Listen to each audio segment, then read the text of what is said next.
In this video, I share with you the Village set part 1 from Dungeon Blocks that is on my mini factory right now. But before we get into today's video, just want to share with you what the GGGGs are for this month.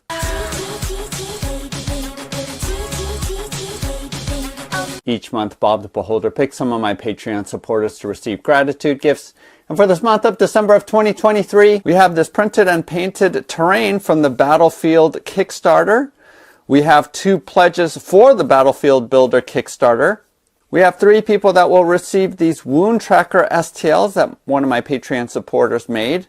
We have 2 all-in pledges for the Strongberg Kickstarter. And finally, we have $100 going towards the crowdfunding campaign, which my Patreon supporters are currently voting upon. Go ahead and use the link below to go to my Patreon page to find out more information on how you can get in on the chance to be able to be chosen by Bob for one of these gratitude gifts. Also, to be able to access some of my Patreon exclusive content, which I will be mentioning a little bit later, where I have a painting tutorial for how to paint up these dungeon blocks. So this is Dungeon Blocks' 4th campaign, where previously I have actually gone in on 2 of them, the dungeon as well as the cave system.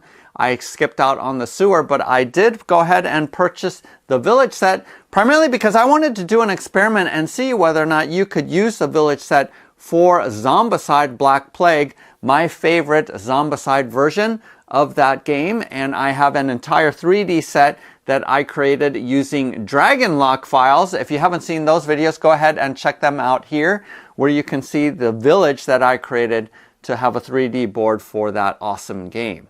So I did want to see how viable it would be to be able to use Dungeon Blocks because it is so modular. You are placing these down onto basically what is a little bit more than a 4-inch grid, which is perfect for Zombicide Black Plague. So I did go ahead and print out a bunch of pieces just to be able to test it, and then I'm going to do a comparison with my current set to see how viable, because I know a number of people have tackled this project, but my custom files are a little bit difficult to navigate, so possibly this would have been an easier solution. Again, if you do want to have access to the painting tutorial, that is a Patreon exclusive video that's available on my Discord channel for my Patreon supporters. And it only takes $1 to become a Patreon supporter of mine and access that painting tutorial. I know some of you aren't super interested in using this set for Zombicide Black Plague, and I would say just overall this set is really fun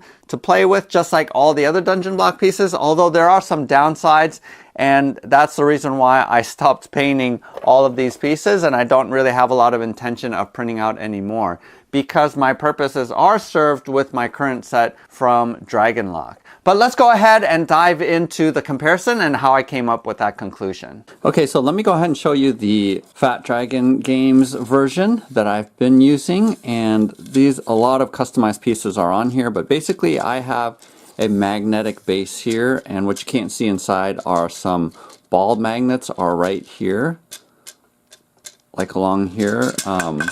Here's an example of a frame that I created. These aren't ball magnets. I replaced the ball magnets once I ran out of those with these disc magnets. But it functions the same, where I print these out and then I print out this upper section here with the posts and then glue it on top like so. And then that creates a magnetic base where now all of these pieces will stick together. These streets are the same magnetic base down here. And the reason why I have magnets here as well in the 4 corners is so that it can stack on top like this. So this is the base. And what's super important in Zombicide is that the placement of the doors is variable. So you do have a fixed map that you have, but you need to be able to place doors in certain spots. And that's why a key component to any terrain is sort of removable walls, so that you can stick in the doors wherever you need them to be. So that's one of the key things about Zombicide that was really important. Black Plague was really important, is being able to do that. So this is 4 inches actually by 4 inches. And then a basic roof fits on top like this. Again, just magnets down here at the bottom. click on that. So this is your base house. And the roofs are completely optional, where when you're playing the game, I actually keep them on so that players don't know what's inside of these. And so when they go then inside and they open up the door, then I pull it off and they can see what's inside. So that's just an added feature that I have for my games, but that's completely not a part of the regular game. And you can obviously do multi-level like this, and I created, you know, different kinds of roofs, different styles, as you can see here, but these are all printed as one piece. Whereas in Fat Dragon, all of these things, you can print them out separately so that it is really modular, but I didn't need it to be modular. I just basically needed it to fit this 4" by 4" grid system, which really works well for Zombicide Black Plague.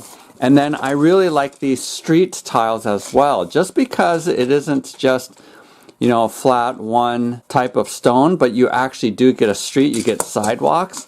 And that's one of the things that I like about using this system. So overall, been super happy with this. Everyone who's played Zombicide Black Plague with me is just amazed and blown away with just the immersive feel of having this system. And then I also made a bunch of other options as well, like this balcony, again, magnet. So everything is magnetized, and I can just throw a balcony on there, no problem, no clips or anything like that. So tons of different variety that I have with this. Again, you know, go ahead and check out my other video and you can see all the different things that I did. So I wanted to know how much the Dungeon Blocks Village set could actually work with this too, because I'll go ahead and pull in your basic house here. And there are two different versions, but this is the basic house version, and these all fit onto a grid like all of their other dungeon blocks, where they slot in like this. And one of the first things I noticed when I test printed out these pieces is, man, these walls are really tall. So compare the wall here when you're moving miniatures around inside here versus moving miniatures around here. It is almost 50% taller, and so a lot of what's inside here is blocked off when you're looking at it at an angle. So that's the first thing I noticed, was that, man, that's not really good. Now their half wall version is much better. So here, and again, in comparison, these dungeon blocks are a little bit more than 4 inches wide, so it's gonna overlap a little bit like this. But it's close enough. I feel like it's close enough. And they have, it's a 9 square version for this, almost a little bit more than 4" by 4". So it sort of mirrors this one from Fat Dragon Games pretty well and pretty easily. And as you can see with the half height walls, it actually looks pretty good. You can see readily what's inside. You can opt for the full height walls for certain features like this if you want to, just to have variability. But the problem with this is you can't throw a roof on top of this, on top of the half height walls. So even if we took those out and put in these half height ones, because there's things like this door that's sticking out, you're just not going to be able to put a roof on. And that's perfectly fine, because honestly, the roofs on my Fat Dragon game buildings, they are completely aesthetics, right? So having an open floor plan is actually more faithful to the original Zombicide. So that's one thing I would sort of suggest or like, using these half heights versus these full heights. But if you did want to go with the roofs, here's one of the issues that I have. Is not only is it super tall with these walls, but in order to put a roof on, you actually need to stick these roof tiles, which again are super tall, onto this base. Because the way this thing is designed is you have to stick this on top like this. You need to have this transition piece in order to be able to put the next level of blocks up top here. And that's true too if you want to put a whole nother level of a floor with these tall or even the half height. You have to have this transition piece right here in order for that to happen. So look how freaking tall this thing is just to have the roof on one building, which is so much more printing than this piece right here. this is pretty much more than almost double the height of one of these. So you're just printing a lot more just to accomplish one actual room. So I thought that totally is not feasible. That wouldn't work at all. So what I did was, instead, I fused tiles, roof tiles together like this, just one of the samples. I didn't do anything down here at the bottom, and these failed right here, but that doesn't matter. This actually fits with these corner pieces. I thought I would have to shave it down, but it actually fits like this. So this aesthetically looks a lot better than this massive amount of roof that you have to put on just to create roofs for it. Now you're going to lose any modularity, and any building that's not this shape of a square, obviously you can't use these. But if you wanted to use the full height walls, you wanted to have the roofs, I would definitely forego doing this system, because again, that's a ton of PLA that you're wasting, and just doing this system here. Now obviously if you're doing multiple floors, you do want to do this, but for the purposes of Zombicide Black Plague, this is the route I would go if you want roofs. The other possibility is to actually cut these down, so I would probably in Microsoft 3D Builder slice this piece off and then maybe cut this much of it off and then push it back down just to make it a little bit shorter. But again, there's so many pieces that you wouldn't be able to adjust, like this fireplace. You can't really cut, you know, this much off and just squash everything down, because you're going to mess up this entire section here. So I thought about cutting off this section, you know, just to make it this tall.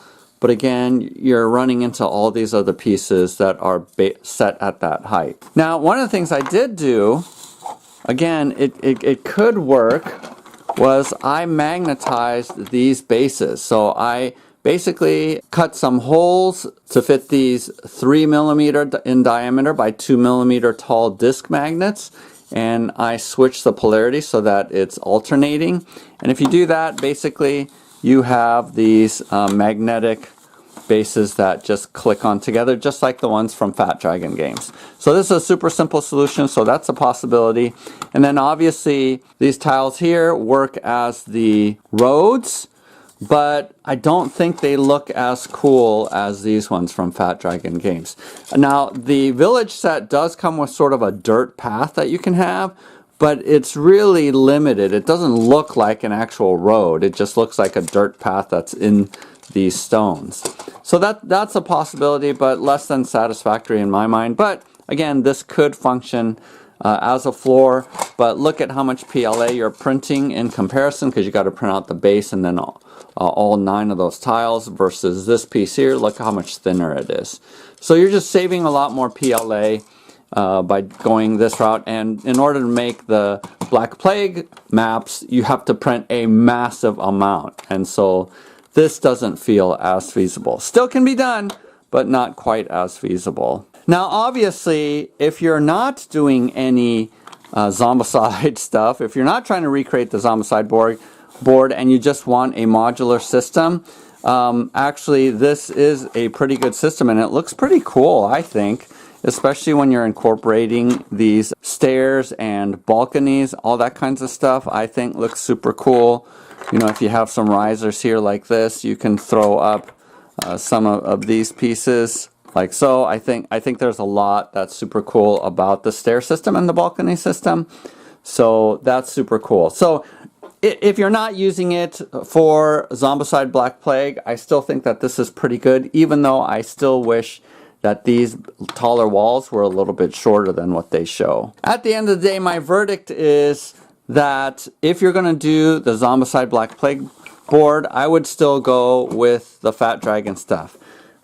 The one downside with the Fat Dragon stuff is that the files are a little bit of a mess, and some printers have had some wonky results from it. I'm not 100% sure why, but if you do want to go this route, you know, just show me the receipt of you purchasing the necessary Fat Dragon pieces, and then I will give you a link with all of my fused files, like all of these roofs and stuff like that. Like I mentioned, you might not want to bother with that. If you purchase this, you can still recreate it with this. And in all honesty, this was a test to see whether or not I could use this system for Marvel Zombies, because their maps are way more variable than Zombicide Black Plague. So that was a little bit of a test that I was running. So there you have it. Hopefully this video is helpful for you. Maybe you are also tackling the problem of trying to figure out what is the best system for playing a game like Black Plague. And although there is a lot of cool pieces from